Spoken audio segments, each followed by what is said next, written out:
الله الرحمن الرحیم. قدرمنو لیدونکو او اوریدونکو، السلام علیکم ورحمت الله وبرکاتو. یو ځل بیا تاسو له ډېرو مهمو پیغامونو، سپارښتنو، کمنټونو، د وټساپ له پیغامونو څخه یو نړۍ مننه چې د ځانګړو موضوعاتو په اړه باندې مو پوښتنه کړې چې په اړه باندې باید موږ تاسې خبرې ولرو، بحث وکړو او یو بل وپوهوو چې څنګه کولی شو د ګران وطن، ګران افغانستان د روانې غمیزې او بدمرغیو څخه د ښې راتلونکي په ګډه باندې ورسوو. په دې پرمختګ کې تر ټولو مهم پرمختګ د تاسې ځوانانو پرمختګ. قدرمنو ځوانانو، تاسې که هره ورځ د خپل پرمختګ په اړه باندې فکر کوئ، زیار باسئ، خپل پرمختګ کې بدلون راولئ، د مثبت لوري ته ځئ، خپل لید کې مثبتې چارې هغه ټاکئ، مثبت پرمختګونو ته هاند او هله ځله کوئ. دا پرمختګ اصلا د افغانستان پرمختګ دی، دا پرمختګ اصلا د افغان ولس پرمختګ دی. بیا هم د تاسو پرمختګ ډېر مهم دی د افغانستان پرمختګ لپاره.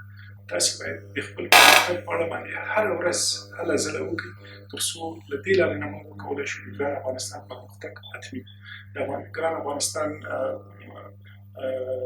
سیالي له نورو سیالو هېوادونو سره حتمي. په دې برخه کې د پرمختګ درې مهم اصول مراعاتول ډېر زیات مهم. تاسې ځوانان که غواړئ چې پرمختګ وکړئ، باید درې د پرمختګ اصول په ځان کې راولئ، دا عملي کړئ.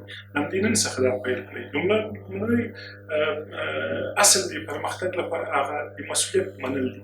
تاسې که چېرته په خپل ښوونځي کې ناکامېږئ، تاسې که چېرته نن په خپل پوهنتون کې بریالي نه یاست، په خپلو زده کړو کې ناکام یاست، چپټر نه د ملامت، استاد نه د ملامت، د پوهنتون ماحول او چاپېریال نه د ملامت، تاسو ملامت یې. دا مسؤلیت باید ومنئ.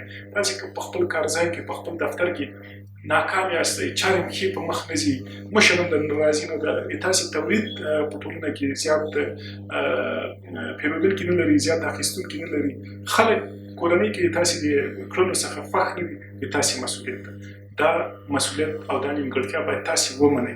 که چېرې د خپلو کړنو مسؤلیت مو په غاړه واخیسته، ومنه، تاسې پرمختګ په ځان لازمي کړئ، تاسې بدلون په ځان لازمي کړئ، تاسې ښه لوري ته، مثبت لوري ته تګ په ځان لازمي کړئ. نو لومړنی اصل د پرمختګ مسؤلیت منل دي. دویم ډېر مهم اصل د پرمختګ هغه ګام په ګام پرمختګ ته لیوالتیا ده، منل دي. الله جل جلاله کائنات، ځمکه د په شپږو ورځو کې پیدا کړې. همداسې قرآن کې وایي کن فیکون، زه چې یو شی وغواړم چې وشه کېږي په مغه ثانیه باندې. یعنې یو کار چې الله وغواړي، هغه پرته له وسیلو څخه، پرته له وسایلو څخه، پرته له زمان څخه هغه امکان کوي، هغه ممکن کوي.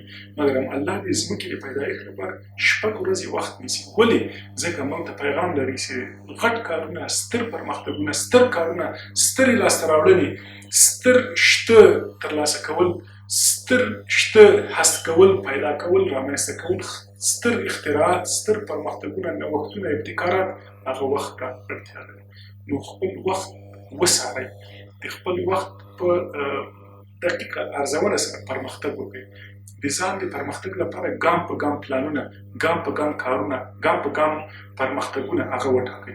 له دې لارې نه تاسې کولی شئ پرمختګ وکړئ. امام شافعي رحمه الله وایي چې لوی علم، پراخ علم، ستر علم لاسته راوړل هغه زمان ته، وخت ته اړتیا لري. یعنې د ډېر وخت په تېرېدو سره، د لسو، 12، 15، 20 کلونو په تېرولو سره تاسې کولی شئ ښه لیکوال واوسئ، کولی شئ ښه مدرس واوسئ، کولی شئ ښه کارګر واوسئ، کولی شئ ښه انجینر واوسئ، ښه ډاکټر واوسئ، کولی شئ ښه تولید ولرئ، کولی شئ معیاري پرمختګ وکړئ.